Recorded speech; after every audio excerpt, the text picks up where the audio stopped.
नमस्कार दोस्तों, मैं अमरजीत आपका अपने YouTube चैनल अमर रेवोल्यूशन में एक बार फिर से बहुत बहुत स्वागत करता हूं।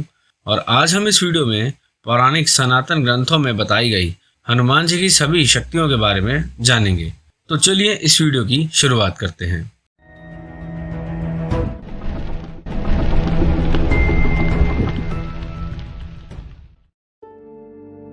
तो दोस्तों, जैसा कि आप सब जानते हैं कि हनुमान चालीसा की रचना गोस्वामी तुलसीदास जी द्वारा की गई थी और यह हनुमान जी को प्रसन्न करने के लिए सबसे सरल और अचूक स्तुति मानी जाती है। और हनुमान चालीसा की प्रत्येक चौपाई का अपना एक महत्वपूर्ण अर्थ है और प्रत्येक चौपाई का हर इंसान के जीवन पर अच्छा प्रभाव पड़ता है।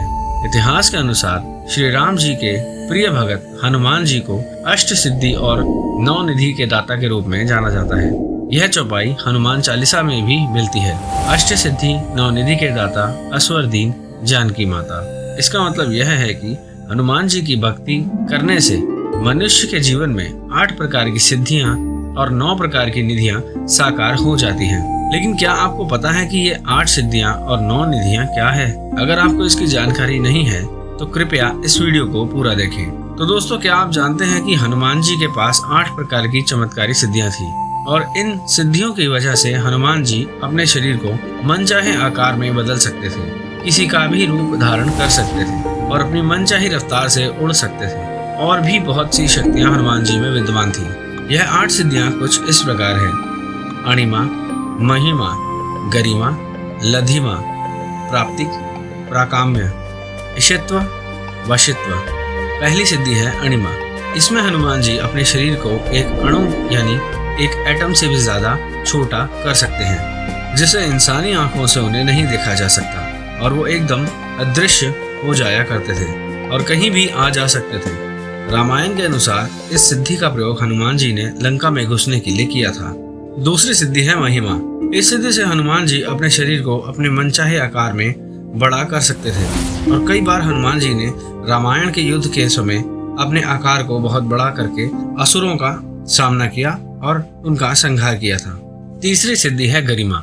इस सिद्धि में हनुमान जी अपने शरीर का आकार बढ़ाए बिना अपने शरीर का वजन यानी भार जितना चाहे उतना बढ़ा सकते थे। यह सिद्धि शरीर को अत्यंत भारी बना देती थी। इस सिद्धि का प्रयोग हनुमान जी ने महाभारत काल के समय भीम का घमंड तोड़ने के लिए किया था और एक कथा के अनुसार भीम अपना पूरा बाहुबल लगाने के बाद भी हनुमान जी की पूंछ उठाना तो दूर की बात है, उसे हिला भी नहीं पाया था।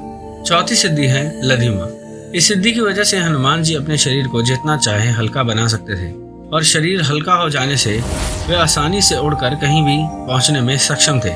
जब हनुमान जी अशोक वाटिका में पहुंचे तब अणिमा और लधिमा सिद्धि के बल पर सूक्ष्म रूप धारण करके अशोक वाटिका में पेड़ के पत्तों में छिप गए थे।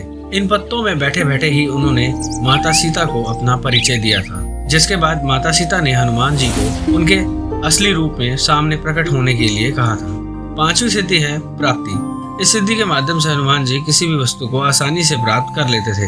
वो पशु पक्षियों की भाषा को समझने में सक्षम थे और भविष्य देखने में भी सक्षम थे। इस सिद्धि का प्रयोग करके हनुमान जी ने माता सीता की खोज करते हुए कई पशु पक्षियों से भी चर्चा की थी और माता सीता को अशोक वाटिका में खोजने में सफल रहे थे। छठी सिद्धि है प्राकाम्य। इस सिद्धि के कारण हनुमान जी पृथ्वी की गहराइयों में पाताल तक पहुंच सकते थे और आकाश में भी उड़ सकते थे और मनचाहे समय के लिए अपने आप को पानी के अंदर जीवित रख सकते थे और जलती हुई अग्नि भी उनको कोई नुकसान नहीं पहुंचा सकती है। सातवीं सिद्धि है ईशत्व।